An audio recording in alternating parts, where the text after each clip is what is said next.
Penurunan jumlah jaringan ATM Bitcoin secara global menunjukkan adanya dinamika dalam ekosistem keuangan digital. Diketahui jumlah jaringan ATM Bitcoin global pada paruh pertama 2026 sebanyak 39.159 mesin dan kini jumlahnya turun menjadi 28.322 mesin.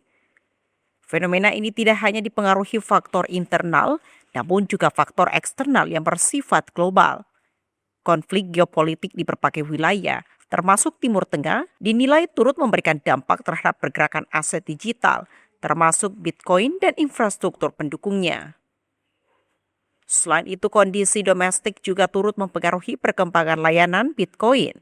Kebijakan ekonomi dan perkembangan teknologi digital menjadi penentu dalam penyediaan dan pemanfaatan ATM Bitcoin. Ya, kalau kita mau lihat dari sisi penurunannya ya, tidak lepas daripada salah satunya kita tidak bisa pungkiri bagaimana konflik Timur Tengah itu juga berperan di dalamnya mempengaruhi, sehingga itu ketika itu terjadi mengglobal pasti Indonesia juga kena begitu. Sebenarnya ada faktor internal, ada faktor eksternal. Salah satu kalau internal bahwa pasti domestik akan berperan di dalam penyediaan Bitcoin itu. Kemudian kalau dari sisi eksternal ya tidak kita bisa pungkiri bahwa semua kebijakan ekonomi di luar turut berpengaruh, dan apalagi sekarang ya dengan era digitalisasi cepat sekali itu informasi beredar seperti itu ya. Sri Unde menambahkan keberadaan ATM Bitcoin memiliki peran dalam mendorong inklusi keuangan digital.